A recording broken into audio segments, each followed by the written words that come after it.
holidays azophazamiseka. Number 2, ama-elections ka-2026 and the investors will run away. I'm not disputing.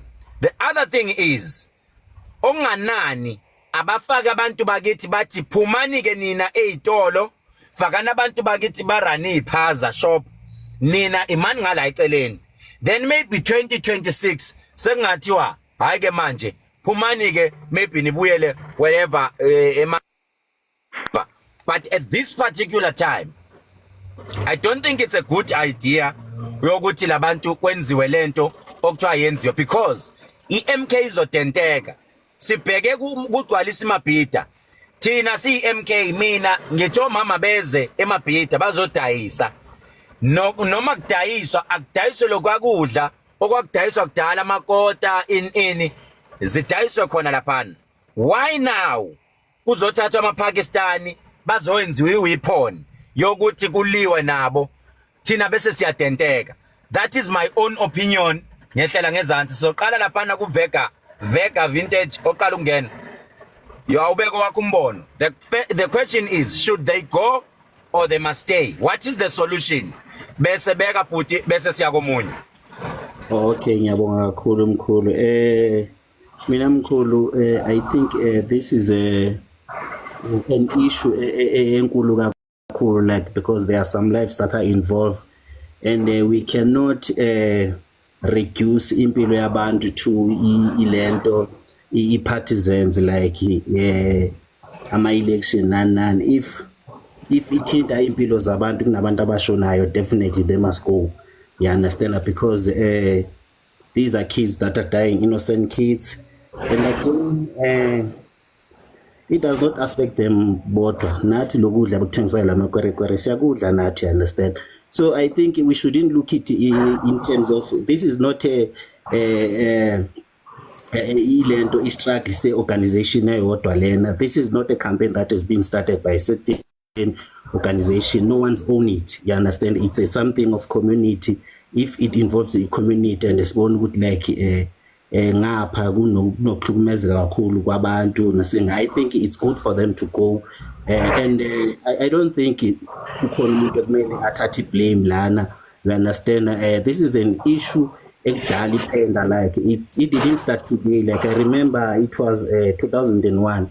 There were some issues kubothembisa nana of kids that have died behlele ukudla nana, but because the ANC was alone there, you understand, you know, indlela benza ngayo izinto, like they are corrupt to the core. That is a fact.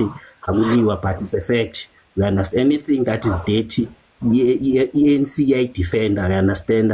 As long ungafibona kusafa abanye abantu, they don't see anything wrong until kuze kufe bona.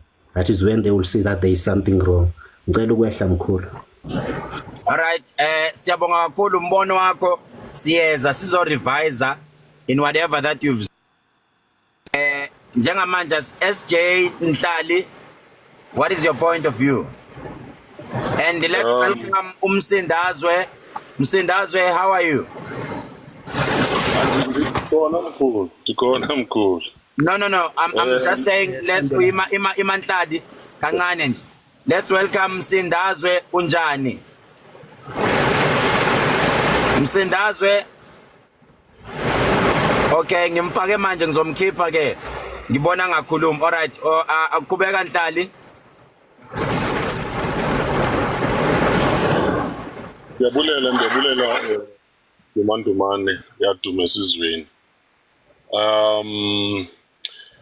Maniqale emkhulu ngokuthi before abe ngama member wa any organization, singama citizen we country, and le matter oyibekayo mkhulu i-issue that affect all the South Africans. So now, as the current people abakhona within the country, we must take a responsibility to ensure that our kids are protected to kwizinto ezi-wrong. Mkhulu, South Africa, it's a country in a constitution, in a mithetho. We cannot, as the country, allow people to come in our country without following imithetho yokungena in this country. That one we must not shy away to say it, because laba bantu laba bangena in this country without following a proper procedure yokungena within the country. Iqinisekile mkhulu ngumuntu kumove around and go to our neighbor country. Umthetho wakhona ungqingqwa mkhulu, where you cannot enter in their countries without ukuthi ube nemithetho ukwazi ukuthi xa kunenkinga and kususpect ukuthi nguwe mhlawumbe ufika create problem, baba nendlela ukuthi bakhaleza bak-identify. So it's one of the issue that we need ekumele siqinisekise ukuthi qala kuyo and iqinisa imithetho kuma-border gate ethu and iyalandelelwa londo leyo. Kule yamaspaza, issue yamaspaza mkhulu, I think our government, all the parties that are represented in parliament, I think it's high time now because sequence again, we're in this situation mkhulu, and then how do we move forward? So all the parties, they must come up with, sit around the table and think about, you know, us as the people who are living in this township, because most of the time issue ba ukuthi kumele kube nendlela ukuthi kuhlalwe phansi ilungiswe, but uthola ukuthi ama leaders ethu akekho genuine to discuss issues and find a solution. Instead, because they are politicians, they will come up with indlela yokuthi ba capitalize to this system. Like as we speak, there are people who are saying abantu abala eSouth Africa, there must be no issue even if awungena ngokusemthi, we are all Africans. We understand that we are all Africans, but there is a procedure ekumele zilandelelwe as Africans, because we cannot say because of we are Africans then we must not use the procedure ukuthi ungene South Africa because we are African. No. You undermine the same constitution that you should promote as a politician or political party.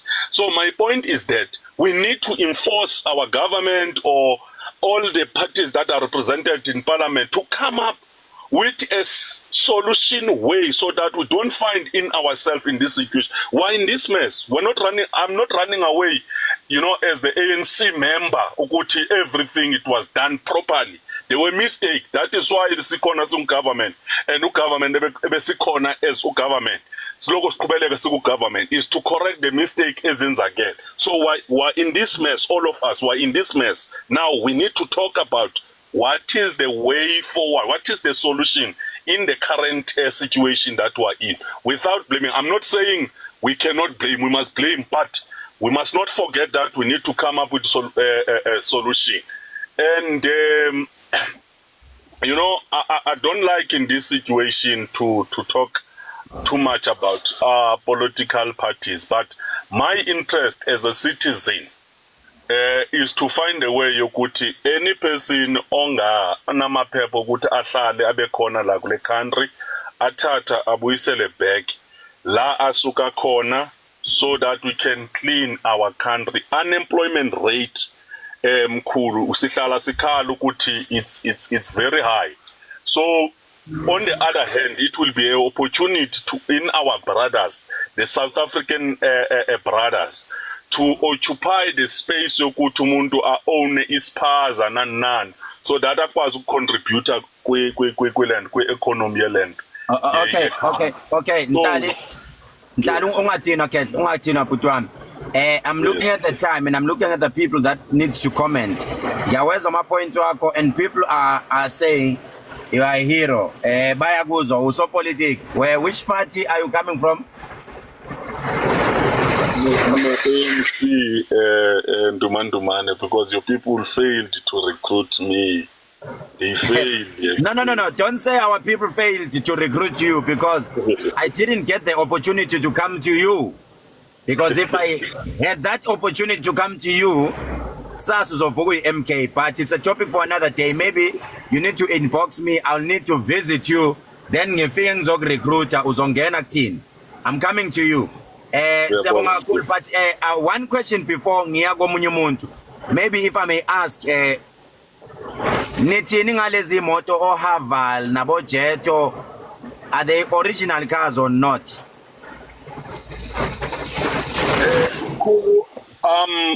I will respond with honest because I'm avoiding a situation where ndizokuphendula mkhulu kutholakala ukuthi andiyenzanga thoroughly research uyabona, because it will be a danger not only for me, no any person mkhulu, without hesitate ukuthi law is a African. If China lingenile la South Africa lingalandelanga mthetho, I'm saying even if you are from England, you are from anywhere mkhulu within the country, we must take us as citizen of this country serious, because if we don't take us serious, then we'll have a problem. I could sense and I could hear you. Also, politics, you are running away from the question now. Ugoto Jeto or Haval or GMW. You don't want to answer the question, but it's fine. Let me proceed. Angiyeke Mbulazi. Ngicela masifonana mkhulu uzokwenza research about the question. Kuleka ngiyabuya kuwe. I've got questions. Ngiyabuya. Mbulazi kunjani? Mbulazi. Okay, network yamshaya. Illuminati uyaphila? Yebo. Yes, my brother, how are you? I'm all good, all is well. Wena? All right, I'm okay. Remind those people who just entered here, ukuthi ukuphi and which party or do you favor more or AP member? Okay, ngingeze ngisho ukuthi ngikuphi ngenxa yokuthi ngifuna ukuhlonipha leli igama leli engilifake lana. All right, so, yes. It's for confidentiality purposes kodwa ngikwi MK. So Okay. Mama sikhuluma iqiniso mina ngithi abahambe labantu laba, because if you look at unemployment rates, it's mostly black people that are unemployed, abantu abamnyama abahluphekayo ezweni labo because of abantu abangena ngokungemthetho bazorana lana bona bagcwele emafemini. Okay, so another thing is, okay, now angajuli kakhulu, but there's a lot that I have to say about this here, but kodwa to cut it short mina ngithi abahambe.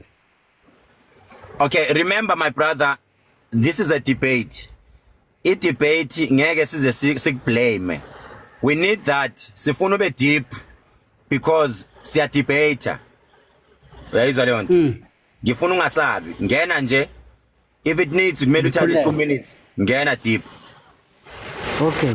So lana ke it's mostly black people that are suffering because of other people. So now what the umhlaba what I don't want to use race none, but what umhlaba is doing now, it's putting a black person in front.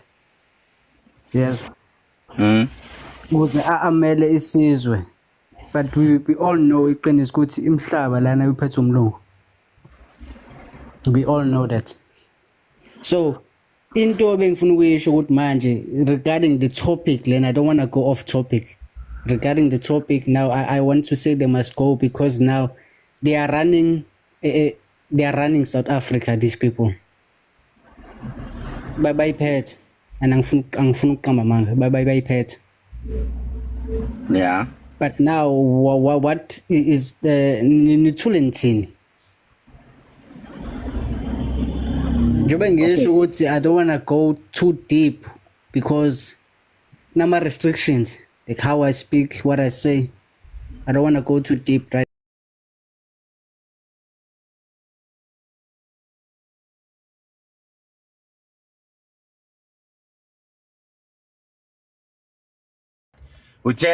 You've got restrictions, you've got rules, things that you don't have to say, things that you have to say. Am I right? All right.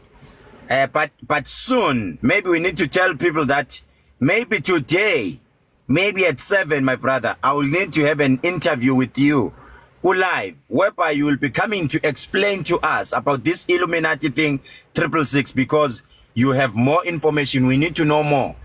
Is that right? No, abantu kufanele balazi iqiniso kodwa nami ke ngizobe sengiyifihla No problem, no problem. Ngizobe sengiyifihla You are more than ngizotshena welcome. yonke into Today, engifuna we're ukuyazi. confirming today at 7, same place. Sizobe sizokhuluma nale ndoda, sikhuluma nge-Illuminati abanemibuzo bazobuza. Right.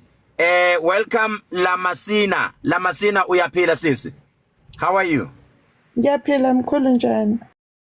Good. Ukuphi nendawo sisi? Which organization okuyona wena? Nangu-MK mkhulu. Ukwi-MK ukuphi nendawo? E-England. England. Right. We are coming to you. Sikhuluma ngama-Pakistan nama-Somalia foreigners who are running spaza shops here in South Africa. Are you saying they must go or you are saying they must stay? But keep it to yourself for now. We're coming to you. Ngicela ukuza ku-TI Twala. Twala, over to you, my brother. Ngiyabingelela kakhulu futhi dokotela wami nabo bonke abakhona kwipanel. Yes, baba. Ukukhumbuza futhi ngothwala waNongoma oseqembini le-NFP National Freedom Party. Ake ngisho ke lokho angizokhuluma ipolitiki. La idamage seyenzekile dokotela kakhulu. La idamage seyenzekile dokotela. Asivalele ama-mic. Yeah, asivalele ama-mic abanye. All right, yeah, khuluma baba. Asiqale nje la kunamazwe abekwe phezulu lapha ngizothi bawuza kwethu uVeka noNtali. Lento isithinta sonke as South African citizens. Kodwa i-mistake noma i-flop yenzakala mhlawumbe ngizothi it's a Migrations Act yase South Africa. Ngoba ngiyacabanga ukuthi kudala before mhlawumbe kuvotwa yayikhona lento ngesikhathi samabhono okwakuthiwa i-control of foreign influx, of which kwakwaziwa ukuthi abantu ababuya ngaphandle bangakanani bangakhi bazokwenzani isikhathi esingakanani. So njengamanje wonke umuntu ola eMzansi angizokusho ukuthi ama-Pakistani or ama-Ethiopians or kodwa bonke abafowethu ababuya ngaphandle they are running businesses of which abantu abaningi abala eMzansi bagcina bengakwazi bona ukurana amabhizinisi even emafemini egcwele bona because they are the cheap labor. So njengamanje lento esikhuluma ngayo ilimazi lingane kunemncwabo na last week bekunomncwabo eSoweto weingane ezilinyazwe ama-Pakistan onke mhlawumbe lezo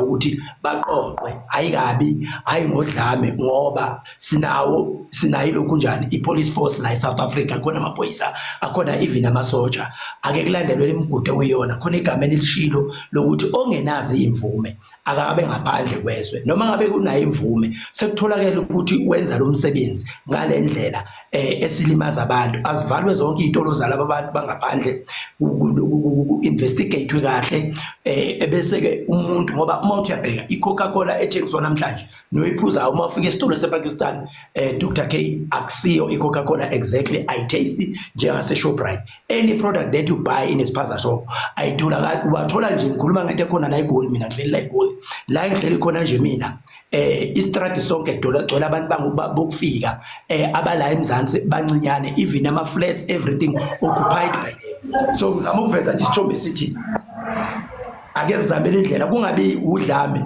okunye funa ongifisa ukulungisa Dr K akungabi sengazi ukuthi we are protecting iMK mhlawumbe epointini lelithi ikusazoba nama elections there will be elections 2026 nango 2029 azoba khona ayohleze khona kodwa uma sizodedela lezi ngane ezifa obani abazovota bevotele labo uhulumeni basekhaya asizameni ukuthi senze damage control yento esiyenzakele njengamanje ngiyabonga.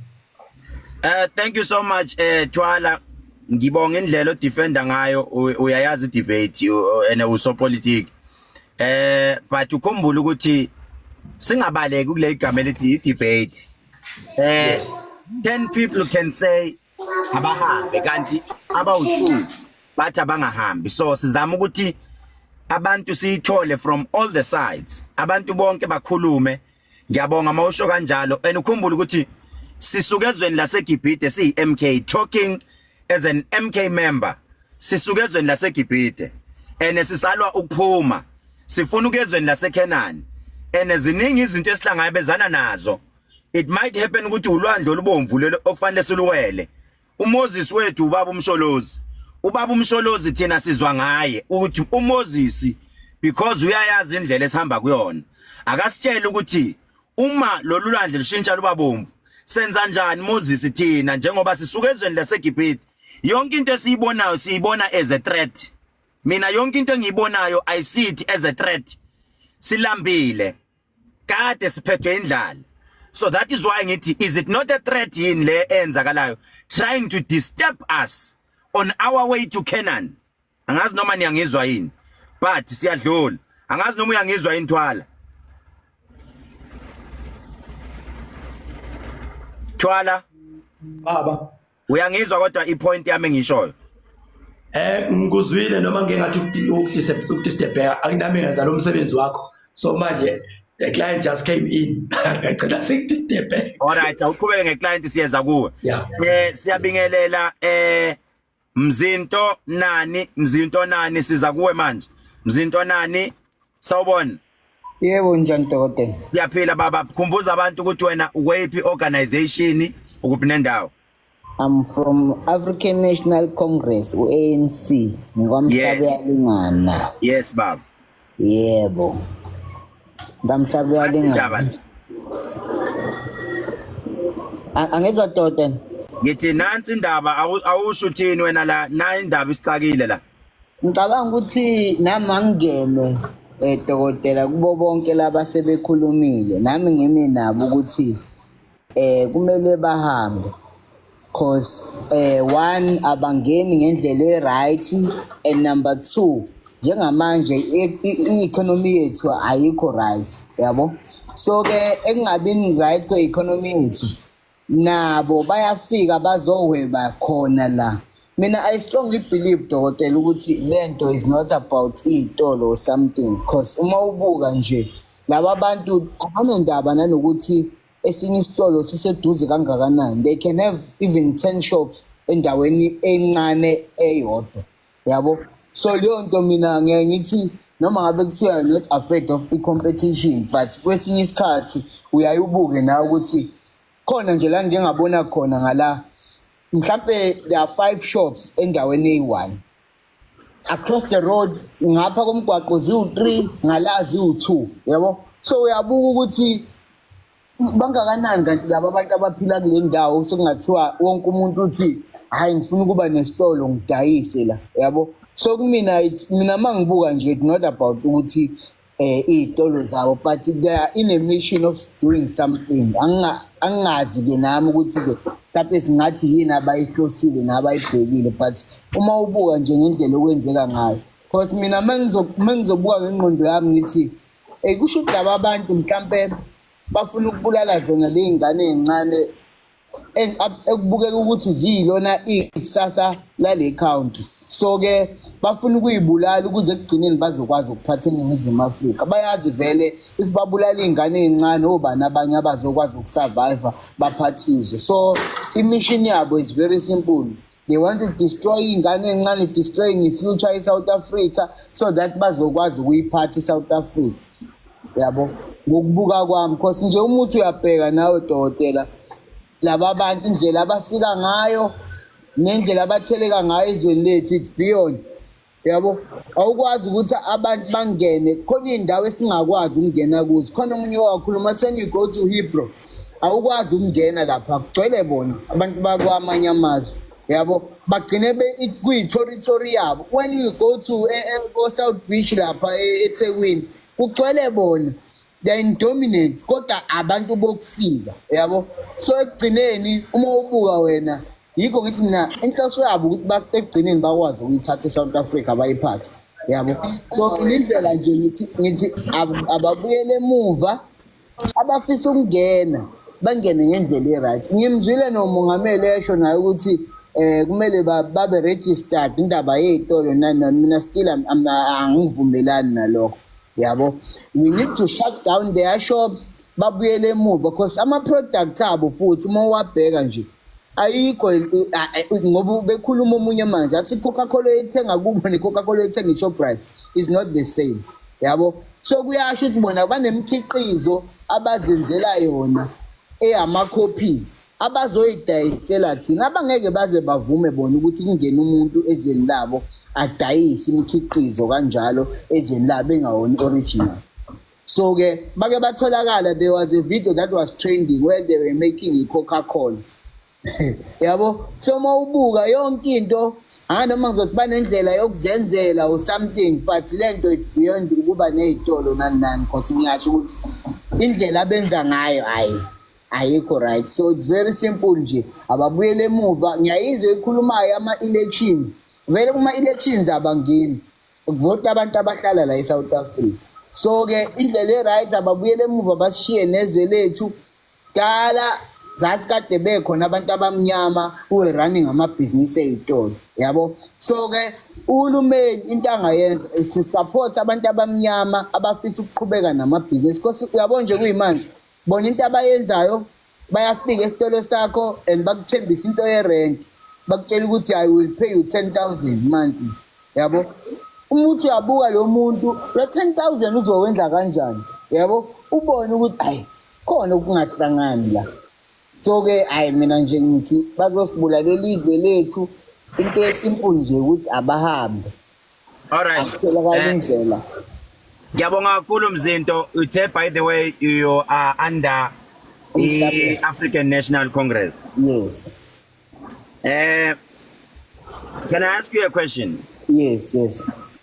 It will sound funny, but yini sakuhlalisile ku-ANC?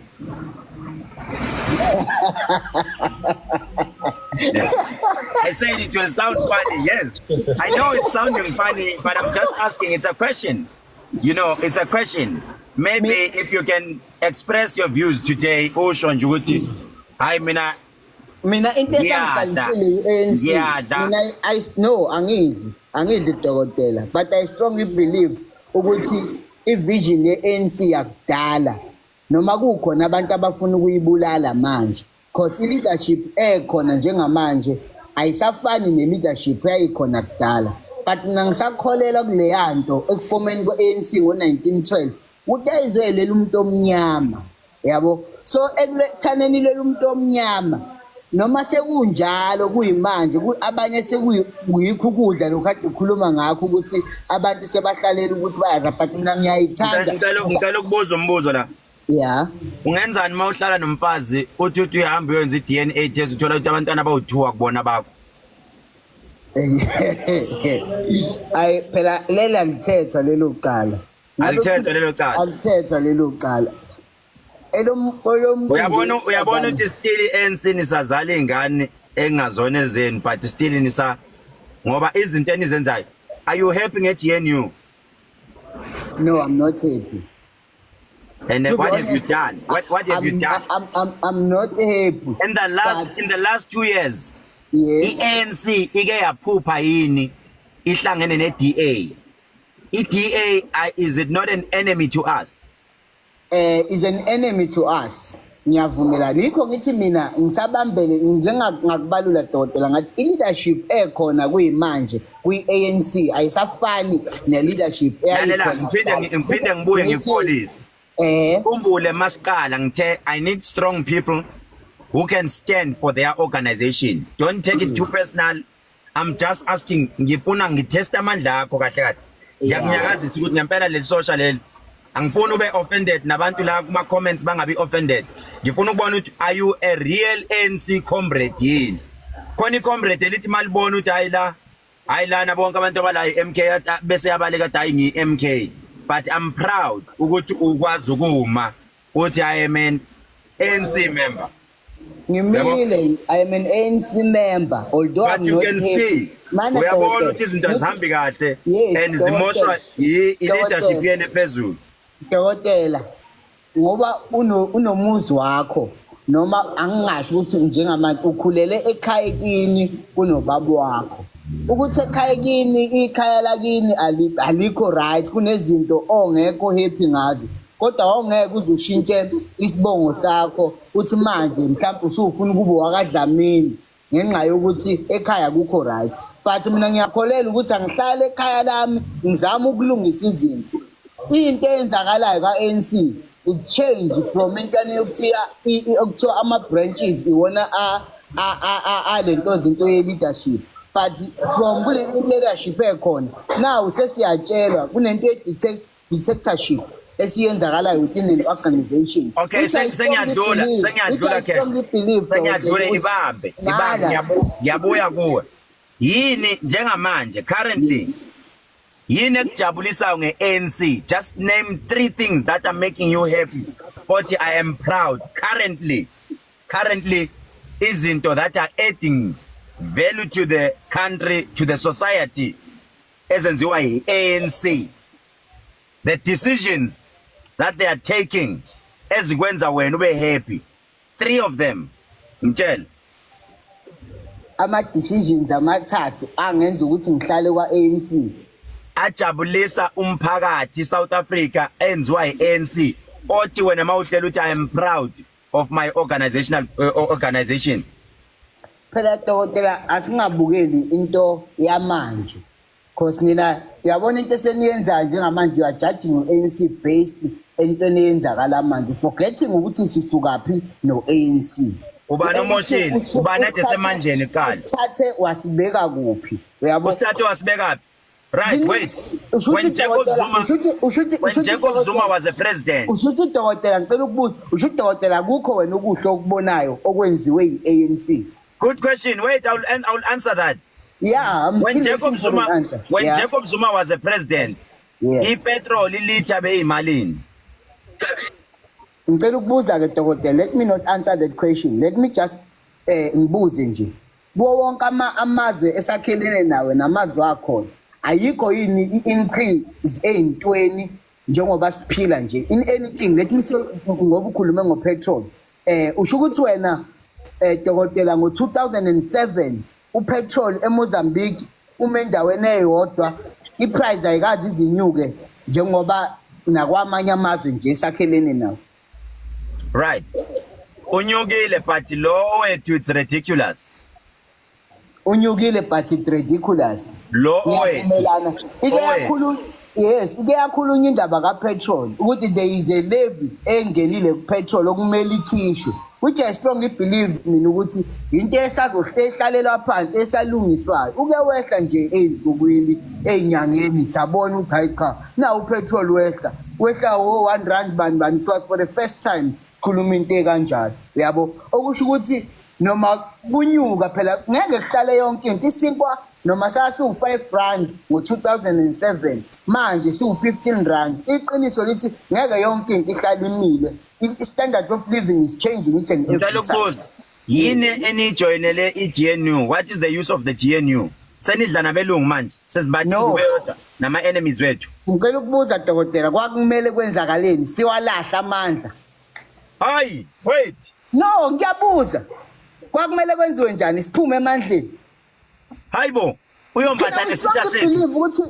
Uyombatha noHelen Zille. Masiwabamba amandla. Kukhona esingakwenza sikulungise. Ngoba ngisho ngithi uyabona ukwehla kwethu ngalendlela esehle ngayo.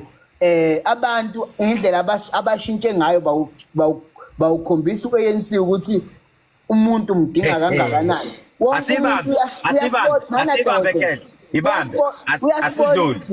Asidluli. Siyabonga kakhulu umzinto. Umzinto uyi-ANC member. Asilwe nakho lokho. Siya kula la Masina. La Masina, how are you? I guess use England. Are you okay? Yeah, right mkhonjana. Good. Ekhaya kuphi sis? Empumalanga Mayflower. Right, we've got a problem, serious problem here in South Africa, and I believe uthi awukho la eSouth Africa. Nakho la kuthiwa abanye abantu abahamba, abanye abantu abahlali. Uthini wena? Mina ngithi mkhulu abalungisise incwadi zabo bangene ngokusemthethweni balandele imithetho yelizwe abangene kulo njengathi sila phesheya silandele imithetho yase-England. Okay, if amangisa ngathi angihambe ngiye ekhaya ngiyofika ngenzeni. Then usho ukuthi kuzoma upoison uzoma ngamaphepha. amaphepha balungisise mkhulu. Mina ngicabanga ukuthi i-government yenenkinga ngoba kusho ukuthi iyadla ngalaba bantu. Lamasena, ngitshela into eyi-one. Are you saying they must stay or not? If you are saying the government has a problem, bayabhenefitha ngalabantu. In other words, you are saying they must go. Mina ngithi mkhulu abangene ngokusemthethweni. Hey, uthini kimi? Mina ngithi abanganamaphepha bahambe. Uthaba lungisela lamaphepha. Manje sewuthi abahambe. Uthi abahambe. Cha mkhulu, angeke ngithi bahambe abanamaphepha. Angikwazi ukuthi umuntu onephepha ahambe. Kodwa ungenaphepha akahambe mkhulu ngoba namganga ngikubonile kusenzeka phambi kwamehlo ami. Ukubonile? Ngikubonile. Unayi proof yaleyo nto besides social media. Ngaze ngakwata nje mkhulu lapho ku Small Street eJoburg. Bathatha ifoni yami. Wait. Yathathwa amaPakistan. Lapha cha akona amaPakistan. Asikisi mkhulu shuthi ngeke ngamix itopic. Wemali. Ngeke ngamix mkhulu. Yayazi into okuthiwa i-propaganda. Yebo mkhulu. Yini propaganda? Propaganda mkhulu ikhuluma into usenzela ukuthola into kodwa ungekwenza leyo nto. Okay, right. Ngokubona kwakho awucabanga ukuthi propaganda isetshenzisiwe manje la politically? Politically mkhulu yikho ngithi ugovernment udlile through laba bantu. Uyadla in fact. Yeah. Uyadla ngalaba bantu uyathola imali. So uthena bahambe or uhlabahlali? Cha mkhulu ucaca ukuthi uthi kuhambe abanjani mina ngithi akuhambe abanganamaphepha. So how long will it take ukuthi siba rate ukuthi lo namaphepha lo akanamaphepha? I think immigration iyokumele enforce mkhulu. Uthini ngosisi wakho osenabantwana abawu4 no my friend. Abantwana bazohlala bendlobani? Cha mkhulu mina ngiganele eZimbabwe mina ngiganele esishoneni kodwa banamaphepha. Yeah. Hey, okay. Ngiyabonga Lamasina. Ngiyabonga kakhulu. Thank you so much. Angifuna ukuxina ngembuzo kakhulu because uzogcina hayibo mkhulu imbuzo engaka. Right, let's go to mina ngithi nje iphepha phambili. Umuntu angena ngokusemthethweni aziwe immigration ama-fingerprints bewazi ukuthi noma umuntu amoshile ubani lo moshile phela. Okay. Okay. Thank you so much. Osama, how are you? Osama, how are you? Hey, saphila sanibona nonke. Ngiyabonga baba. Asenze kanje Osama. Kuyashisa la endlini. Kuyashisa impela manje. Kuyashisa la endlini okungenzeka ukuthi mawungazethembi ungagcina ushintsha ipolitical party okuyona. Udingeka indoda eqinile zoma ethi hayi mina ngiyinto ekuthi. Ndoda ukuphi nendawo futhi which organization okuyona? Mkhulu mina ngapha eMpumalanga ePetrodive eMkhondo. Yes baba. Yeah, hayi la maqembini kayi sengivele nami ngaba khona ngapha ku-MK but before bengakazi nje ngavotele elinye iqembu. Ngihleleli nje. Nansi indaba futhi. Hey, mkhulu lento lena iyinkinga lena ngoba manje labantu laba njengoba khona umunye ubhuti oshilo ukuthi it seems akubukeki kungathi bona beze ngento enhle ngoba manje awukwazi ukubeka istoro la khoneni nala khoneni nalapha yethi uthi wena wenza iprofit of which even izinto nje abayidayisayo zibonakele la izinto ezibolile izinto bayishintsha ama expiry date bayishintshe ngemshini yabo kubonakele lezi zinto lezo yabo so okay seyilezinye izinto esizibona kuboma social media ukhandwa inyama ngezinja like benza like purified water yamapipe angena from a toilet aphuma and izinto ezibonakala live hayi ukuthi mhlawumbe bayasukela izinto ezenzakalako lezo so hayi mina nje kungami mkhulu hayi ngithi mhlawumbe maye ngake nje kukhala ivacuum impela nje bake bahambe nabamana amaphepha bahambe then For mababuya the question, Osama, we are going towards the end of our show. Siyayivala nje manje ngo 3 o'clock. Umbuzo wami uthi mawuthi abahambe kanjani? Yayiphi indlela esobahambisa ngayo? La engeke ihlukumeze abanye abantu. Mkhulu ngicabanga ukuthi nabo ayikho into engaba nzima mabatshela ukuthi madoda sinika isikhathi esingaka manje hambani. Fana noma uma ufikile nawe endaweni like kuthiwa uvakashile. Mama ngabe sebakutshela ukuthi hayi no hey yazi la khasa sifuna ukulala manje. Nawe uyazi ukuthi sekumele ngiphume ngihambe manje.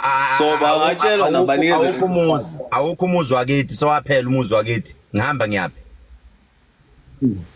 Okay ke mkhulu asikhulume kule side labo baniwa leso sikhathi leso mhlambe a month or whatever time frame abanikwa yona ukuthi by this time sicela abafethu nibe senigodukile nonke and then kuzoqala kahle parts abana amaphepha nabangana amaphepha register kahle ningena kahle mabe niyangena sikwenziwa lento omkhulu leyo ukuthi akithi kuthiwa kunomthetho if ufuna ukuvula ibusiness eSouth Africa kunomthetho ekumele ibe khona kumele kube nemali ngiyakuzwa Osama investment oyenzayo ngiyabonga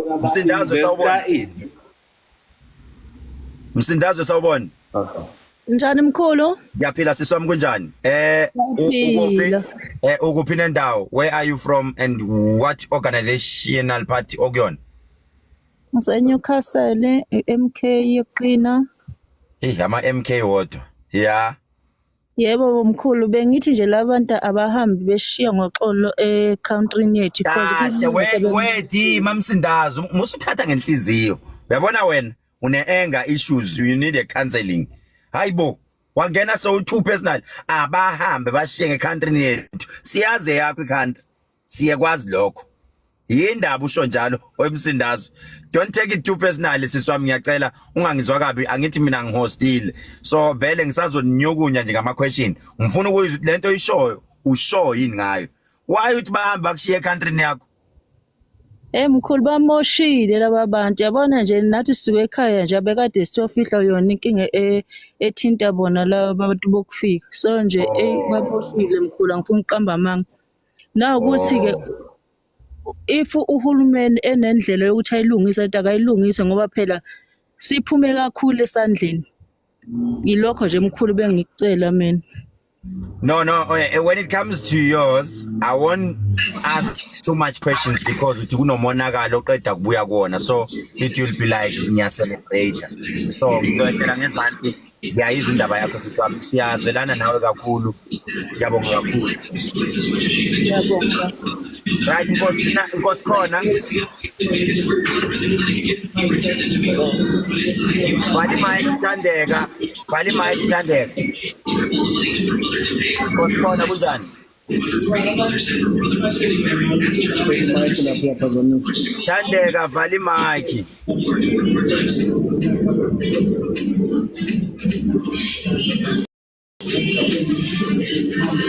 All right, Nkosikhona kunjani? By the way, ngiyaphila kancane nje bhuti Nkosikhona. By the way, if you are new, welcome to the show. The show yethu sikhuluma, we are talking about the Ethiopians and the Pakistan, everyone, foreigners who are running spaza shops in South Africa, and some of the people are saying they must leave our country. Some of them they are saying they mustn't leave, but there must be a solution which will favor both parties, which is us and the foreigners. So I, as Dr. Ketlele ngithi mina, it's a debate. Abangahambi. And people are saying abaham. Some of them are saying abangaham. So what are you saying? And ungathukani, share this live to every live way to share it all over. We need EFF, IFP, we need EA, we need ANC, we need MK. And it seems as if MK members are here. And what I will say is, Momhlaga 15, sibheke Moses Mabhida, and I guess everyone who's here indlela ibheke Moses Mabhida sithi #gcwalisa Moses Mabhida first anniversary ye MK umlando uqopheke asameni siyoyigcwalisa So siyala kuNkosi khona bhuti kunjani ukuphi nendawo ukweliphi iqembu?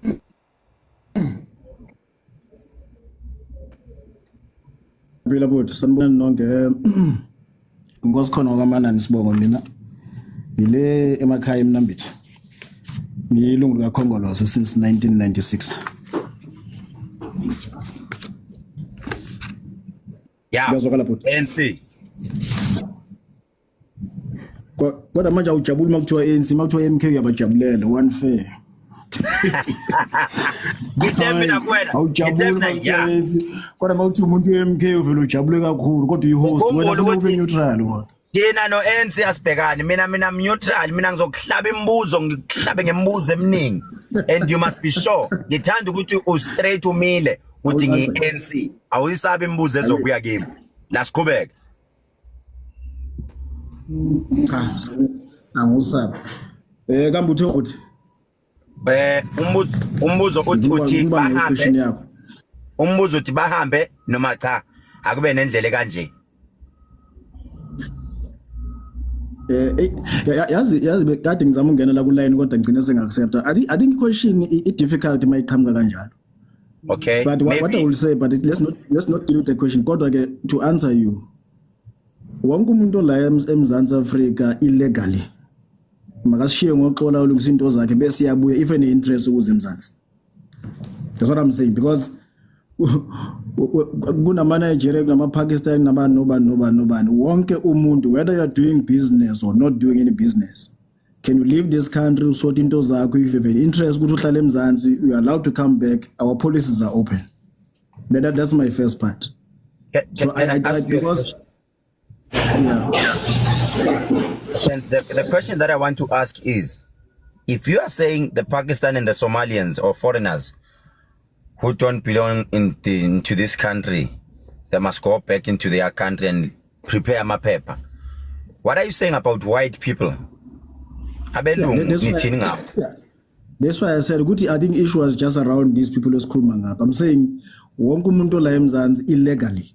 Makabuyele emuva if any interest kuba seMzansi uzokwenza into afuneka yenza ukuthi akwazi ukungena ngaphakathi eMzansi because mangabe sithi Pakistani uyazohamba amaPakistani for an example ube nenkinga yeNigeria nahamba amaNigeria ube nenkinga amaCongolese ahamba yabona wonke umuntu la eMzansi makabe la eMzansi ngokusemthethweni whether you are doing business uyafunda whatsoever kodwa yiba ngala eMzansi ngokusemthethweni.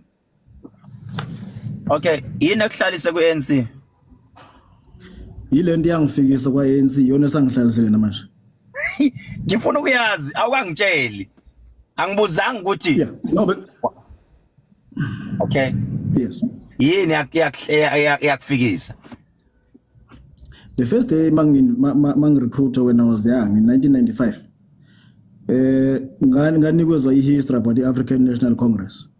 Yayenza isense kumina kodwa ngitshelanga ngabantu ukuthi khona uThabo khona uKhehlelezi khona ubani I was told about the African National Congress and the history ANC to that day 1899 organization for black people is not really an organization for only blacks but it's a organization but only ANC through our kind recruitment ngixoxa neseyikwenza why besides into ka government because at that time yayincane into kahulumeni because ANC uqala ungena emandleni in 1994 that was 2 years mina when I joined the ANC so nothing was said about konke lokho but about the liberation then I joined the ANC nanamhlanje I'm still happy I'm ANC. Ukuthi wena uhlalele ku-ANC uhlalele history. No history was given so sekune practical things ngithe kuwena ekuqaleni at that time there was nothing really practical yayikhulunywa ngoCongolese but wawutshela ukuthi kusuka ngesikhathi usuku ukuthi this and that amabhulu enza ukuthi nokuthi kubazali bakho nasime kusona because when you are young you must take over and go forward to liberate abantu balemzansi you must fight for liberation and everything so ngihleli because those are the happy are you happy with your current president? Ukuthi ngishayele history but being happy about individual kwa ANC but I'm happy about leadership ANC at all levels, from my region, province, and national individual. I'm happy in leadership ANC. Leadership individual level. I'm not touched. Asenze kanje Nkosikono ungabe sewuthi sabotage i-network iyabona uthi lo muntu lo I don't care. Yeah.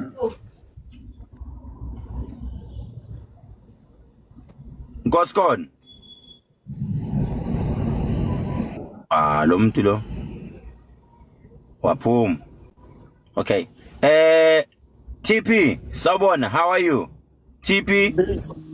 Sawubona njani baba? Ngiyaphila baba. Ukhuluma ukuphi nendawo TP and ukweliphi iqembu? Hayi uThemba wakamnqayi. Ngiyajabula ukungena ohlelweni lakho. Kodwa ke bese esiqale la. Ukweliphi iqembu baba umnqayi?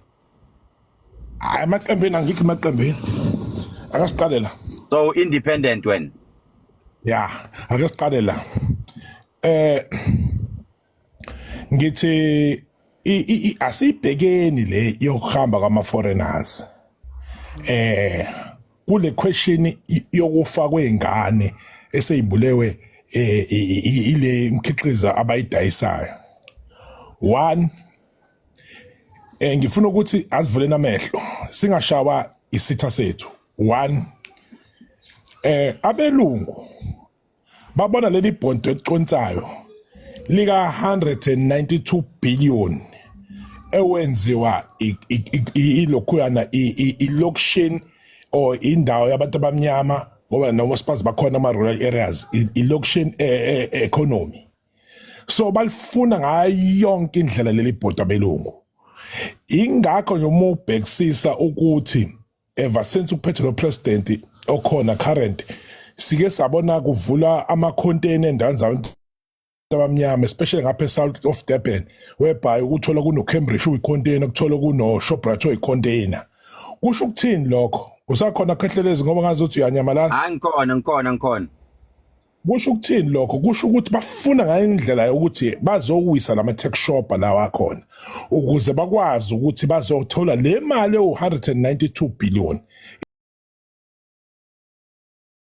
Is a huge stake of amount. So however bazomangazama yonke indlela ukuthi balimaze labantu abakhona ku market. Current abakhona ku market yibo lama foreign national afike la. Izathu ukuthi ama foreign national abekhona ku market with the amount engaka. Afike phethe ama USA dollars emeze South Africa. Akafike phethe ama current mani zawo zama countries zawo ngoba zincane kakhulu when it come to compare to our rate. And bebefika bona bayakwazi ukuhlanganyela bathenge ilokhuyana imkhiqizo eminingi kula uthi la ubona nje ngila eduze koSiphingo ko Phoenix la ko Mamba bathenga ngokukhulu ilokhujana imkhiqizo bese bayidisipline bona. So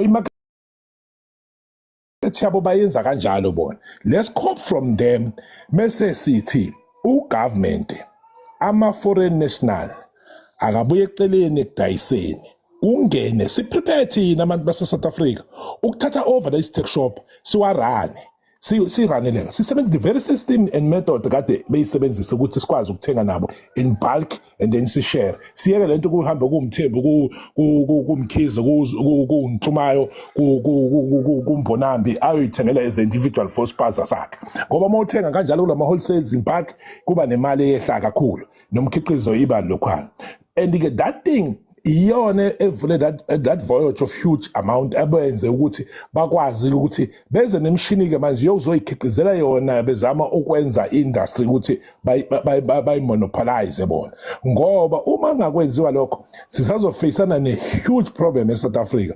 Look what happening akubona bokuqala benze njani look ukuthi amandiya enze njani enza uSpalet ondiya usuke endiya uSpalet but ke imonopoly ikhokho gcina ubagwinyile ubafanga phansi kwayo. They want to do same thing but ke ku wrong ke uma bese bezofaka poison but ke kule poison angifuni ukusho nje ukugcwala umlomo ukuthi abantu behind this thing is a white man.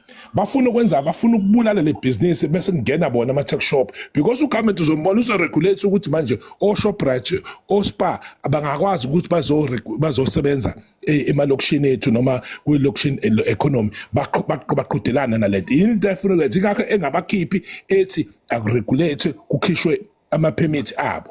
Uyayizwa lento leyo okokuqala lokho. Ngiphinde ngidlule lapho. Ama-foreign national asingayisabi i-competition. Let's learn from them. Bese siyabashaya bakhiphi. Let's learn from them ukuthi benza kanjani ba-operate kanjani.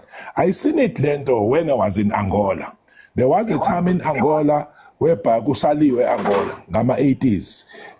I-unit it was occupied indawo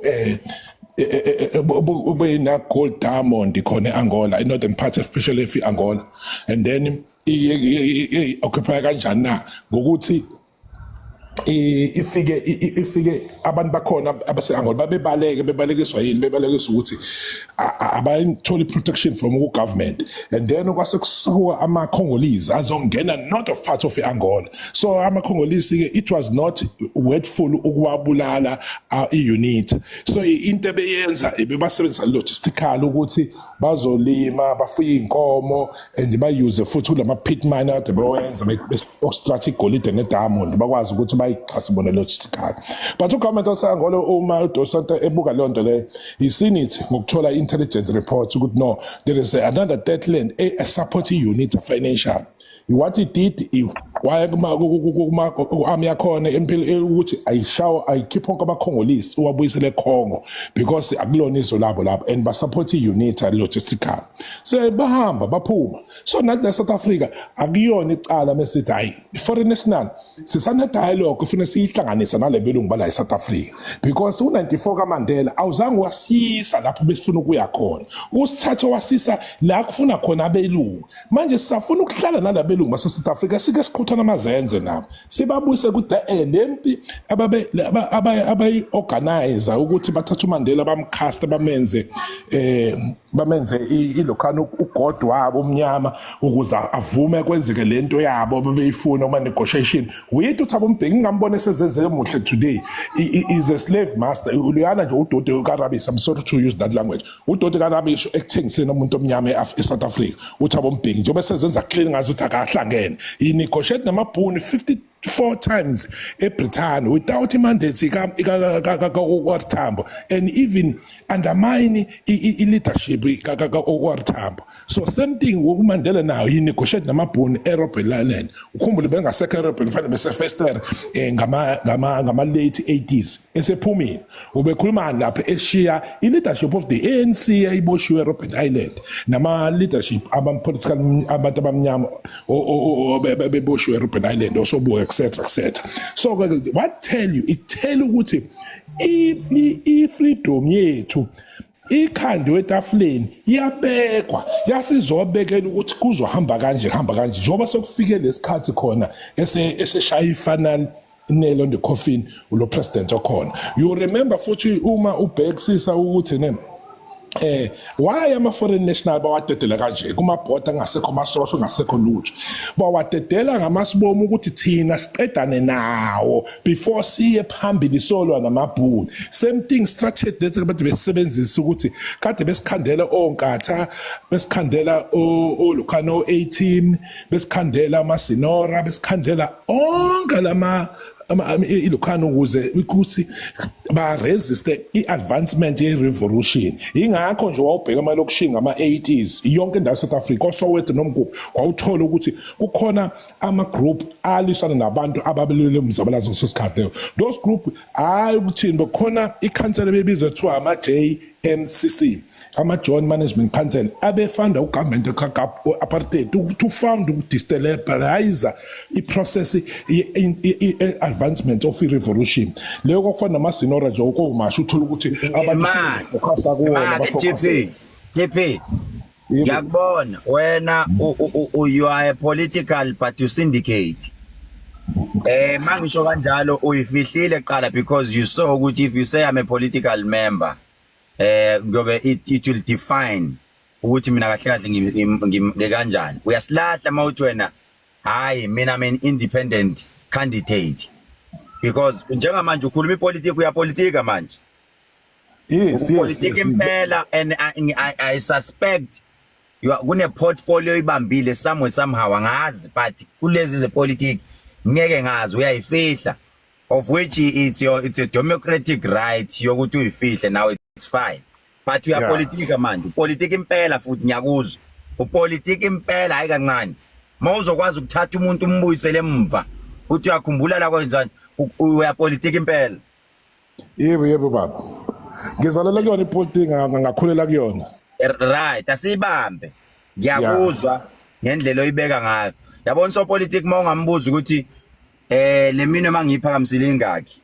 Uso politics wangempela uzokutshela ukuthi eish yabo le mina yona iyayela ngeke sisho ukuthi u5 because kukhona lo mude kodwa khona icishe ibe hayi khuluma into straight so politics mingaki mina akafuni ukuphuma neanswer uhlala njalo ufuna ukuyiprotect ukuthi ayipeni kusasa kuvuka kunje akwazi ukuthi athi hayi mina phela ngathi hlala phezu kwepoint indoda ngoba sekuzobaleka la but bengifuna ukusho ukuthi ne lama national law fethu akhandiyo adedolwa ngamasibomu uzogcwala eSouth Africa thina sizofocusa kuona sikhohle ukufocusa ku main point umhlaba wethu yabona umkhulu uma ethi all black political parties they must unite and make one political parties it define ukuthi now we want to yeki politically yelo kana ideology see unite as an Africans ukwazi ukuadvance national interest. What is our national interest? Ubuyisa umhlaba lento ayifanele okhokho bethu ngo1912 yokuthi bafuna ukubuyisa umhlaba wabo. Ibambe TP ibambe ndoda ibambe ha 1912 ayeke asibaleke sigijime siye kuShabangu Shabangu uyaphila. Phela angithi kwakufonele lokho u1912 kodwa zange manje akusenzeki lokho. Sesihlangene nabantu esasifuna kubona umhlaba. Do you think umhlaba sawuthola? Hayi ngimkhiphile. Awuphumanga ngephutha ngikhiphile ndoda amadoda ungakhohlwa. Sisele no 19 minutes. Let's give others a chance. Shabangu uyaphila. Uyaphila mkhulu. Siyaphila my brother. Ukuphina ndawo then nansi indaba. Uyeliphi iqembu wena uphinde ndawo ngiselo kanjisini ngisempumalanga eMiklibele. Right my brother we have a topic should they go or they kanjani mkhulu like I will not give you a straight answer on that but I would like just to mention firstly ukweliphi iqembu uNC MK IFP DA EFF. I am a member of EFF. Yeah EFF okay my brother sawubona sanibona ya Malem. Yes, I just want to mention like 3 ama-fact. So that's why I'm saying ukuthi like I will not touch into yokuthi bahambe or bahlale. Cause like I was checking into eyenzakalako like as Africans nama South African. Like this system like it's very yes disappoint dokotela. If we can check now we are focusing into ama-tuck shop. As South African we need like those tuck shop to run our business. But we forget about the straight mandate into yama mineral and stuff. Izinto ezifana njengabo logistic, mining sector, farming and stuff. You understand? And ngicela ukusupporta uTP. The main problem esinayo South Africa or ngibeke ngithi as African as a whole is the white monopoly capital. That's the issue. Because if you can check even now, everyone like ohleli kumasiko ama president and stuff, I also state Comrade Malema, they don't like debate lento lena yokuthi ama foreigners ahambe. The only guy ewazama ukuyidebate it was Gaten Makenje. But after ukuthi bamnikele isite eParliament, so akasay entertain lento. That's why mina I'm saying ukuthi all the president laba aba leader ama organization okanye aba leader ama party like they are playing ngathi as ama South African cause ibona they are running their own mandate, they are running their own agenda, and those people they also work nalabantu laba abamhlophe. There are things that abasibenefitayo, and we must not shy away from izinto lezo. Tina, like we have been used on the ground to support them, but while we don't benefit like any, because if you can check each and every one, like structure some political party, unama business interest are now. The most they are running is into the mining sector, agriculture and stuff. Ibambe Shabang ngishilo ngathi uso politics mawungathi. Okay, tell me Shabang. Yes. How many fingers are you seeing here? No, I mean I will choose straight. There are 5. I just want to mention how something. Many? The last one. How many? 5. I 5. Yes. Okay. All right. Let's leave the fingers. We are talking about here ukuthi mabahambe or mabahlali. Before you proceed, I need you to give me an answer. Abahambe or mabahlali. Okay, let me give you a straight answer. For mina, like I would say, ukuthi laba banganama document, let them move. Babuye le move then to fix their stuff. So that bayabuya baya verify, then they come back. If they are still bane interest on business. You understand? Wangakwazi ukuba verify bekhona la. What if bana amaphepha? Because ngiyazabona if we defender bephethe kanje iPakistan liphethe iphepha kanje. No, the only thing Dokotela in terms of issue ukuthi if like that's why I'm saying ukuthi ngifuna stay at 3 years in. Right now, okay, if you can allow me, we are running a mandate ye BRICS, and if we run a mandate ye BRICS, BRICS is also included in China, and the Chinese people they are also here, like they are running a business. You see now ukuthi system actually isibambile thina like as abahlali be South Africa, but those people who represent us, like there's no one like who negotiator into yama foreigner for now. Since all of them they are quiet because they know ukuthi they are benefiting. They are benefiting in ukuthi baba sebenzisa on cheap labor. They are benefiting ukuthi baba assist in agriculture and stuff. That's why they are quiet. If you can check local scene, Boma UK, Boma Australia, like abahlali bakhona, they don't entertain indaba yama foreigners, but the government Shabang ngibambe ngiyakuzwa usopolitiki EFF member Shabang usendaweni yaseMpumalanga la khona khona siyabonga kakhulu but uyimelile EFF. We cannot ask you ama questions anzima futhi. Dawuduna uyaphila futhi. Siyaphila baba njani? Right, ukuphinda ndawo which organization or under yona? Ngisoso wethu ngule nhlangano le ezobuyisizwe ezobuyisela isithunzi sabantu abamnyama iMK iyo yodwa isekho. Bengithi ANC ngoba nayo isho lutho. Lutho ANC 30 years baba yahluleka ikho into yenze in 30 years asiphume lapha sikhulume ngale ukhuluma ngayo ma. Ya nansi inkinga baba esibhekane nawe uthini ngale nkinga?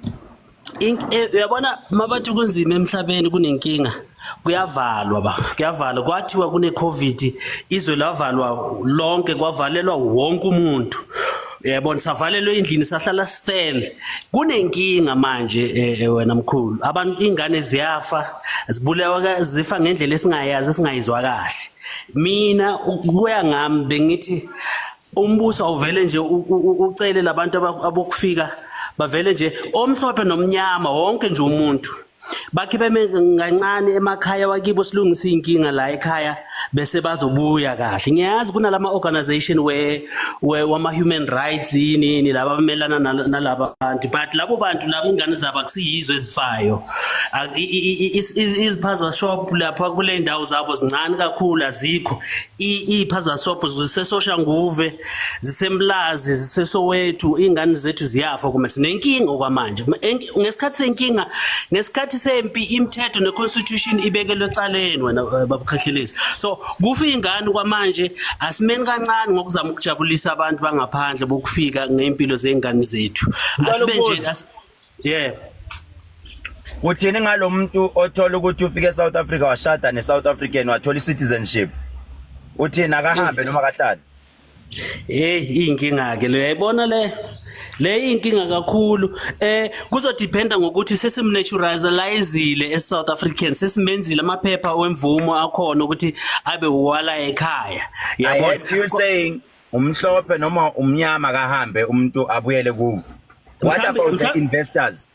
mhlambe labo ke ye-DA yaba invest kuthina abahambe bona kuqala yibo sibahambisa kuqala labo because iqiniso nali all the time makunenkinga la ekhaya iDA ibuya kithi ithi ya makungawini MK irandi lizowa ama-investors so lama-investors akasibenefiti thina kunabantu ababenefitayo labo futhi kuma-platforms wethu yibo futhi kufuneka kuhambe bona labo so that we can know ukuthi kwenzakalani because iSouth Africa ngokwayo yes iyadinga ukuhlobana namanye amazwe but it cannot be nje all the time when we have a different view njengamanje thina ama-investors ayikhona yodwa investor ethi akubuya umhlaba ayikhona yodwa investor ethi ama-minerals abenefit abantu abamnyama so those people labo mina akukho la ngibabeka khona kakhulu yabona so but-ke ipoint yami nayi angisho ukuthi nje kubheka umuntu omhlophe kuwisele abantu laba abuya khona without indlela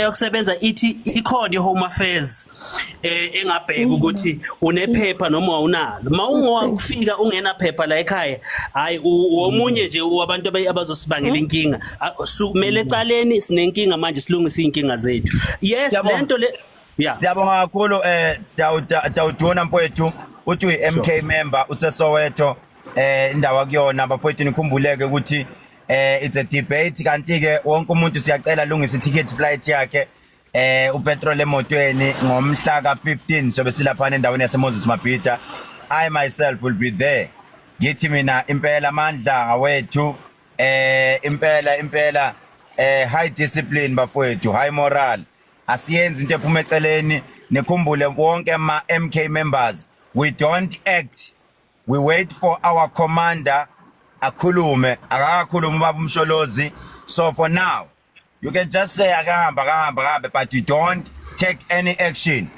I've been seeing people kuma videos beyithathela bona kanti akekho umuntu omdala omkhulu ukudlula umthetho ushiwo imandate ekhishiwe thina mina ezukhethele ezingithi mina ababuyisela iphaza kubantu bakithi bona siyobuye sibabone ngo-2026 but CMK abeza abantu bathathe imhlaba bawubuyisele ezandleni zabo ilokho engizokusho nje asizusazi isikhathi sethu sesiyaphela impela sazi usikolele kakhulu ubhuti omdala sizokunika nje iminute no30 seconds ngoba sisele no9 minutes ukuthi siligoqe uhlelo lwethu yebo bhuti usazi ukuphinda ndawo ngiyabonga mkhulu kunjani nxa semani kunomsinjana omncane la kwi-background yami emsebenzini ngicela ungibekezelela nje ngizoba muhle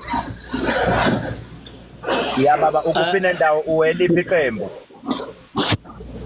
hayi mina akubuza ngidabale Friday ngizinzela imlazi hayi lutho mina ngilo mkhonto lona owathi kungakasho ngisho imindate ukuthi uzokwenzani sase siphakathi danke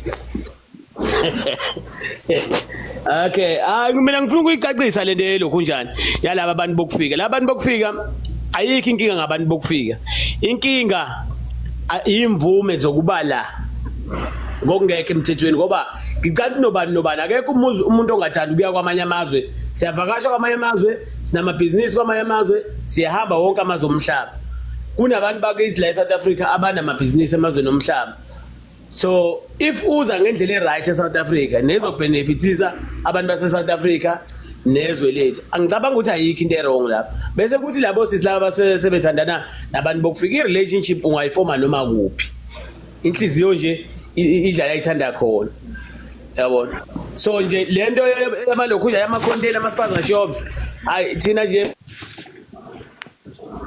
ake ngayi ukuthenga laba akusaphothi laba abakithi kungabe kusathenga ama-container angabe kusathengwa nje ama-container kuthengela abakithi until government yazosothi but umnotho wama-spaza shop kufuneka kubuyele kubani ngoba sikhala ngokuthi amathuba omsebenzi awekho nje but kune-spaza shop engabe irana abantu bakithi iy'toro zabo ziyawa wawazi kwaButhelezi isitolo kwaButhelezi isitolo kwabani abantu babengasoko noma babengekho imali babebonelelana uyabona so nje lento ama-spaza shop mina ngibona ukuthi ayibuyele kubona abantu base-South Africa labo bokufika ngoba vele abanawo amaphepha abanamaphepha mhlambe izikhulu zabo lezi ezinemali kodwa bona nje hayi ngeke angiboni ngaba namaphepha so the best way nje siyabonga kakhulu mfowethu umkhonto wesizwe lomdala impela osuthanda ukurasta Hawu lo athi uyagwaza umkhono bese nisiza ngento eyodwa ke sekuvalelisa nje nisicele lo mfowethu ekuthiwa u-breakdown lo ukuthi azasize njengalibhadi lapha emabhida nge-15 ngoba kuyophela iy'nhlamvu. Hayi high discipline makomanda, high discipline makomanda, ibambe sosha, ibambe ndoda yamadoda, ibambe 15 December Moses Mabhida kushubile impela kakhulu bafowethu, kushubile kakhulu kanti ke ngolwesine lo lesiya kulo I myself ngiyasho manje ngithi mina zonke ke iphelele, keep isithuthuthi sakho, keep imoto yakho, keep iskipa sakho, keep noma yini sihlangane lapha yana eNandi Drive, lapha eNandi Drive lapha ngase hospital senhliziyo sishaya imoto gate la skippa khona abantu siya activate sambeni ngobuningi siyacela ndaba sesiya ngokuyogoqa mfowethu 7 minutes ndaba hlalo dabeni mfowethu kuphi nendawo ene futhi uthini ngalolu daba ukweliphi iqembu angibingelele ngiyazwakala kahle hleni uzwakala kahle kakhulu khetha lami ukuphi nendawo ukweliphi iqembu ngila eGoli ngokwamakhaya ngisemsinga ngisenhlonga ngisemsinga yes baba into bengicela ukuyiphawula la bengicela ukuphawula nje uthini qala ngalento bahambe noma bahlale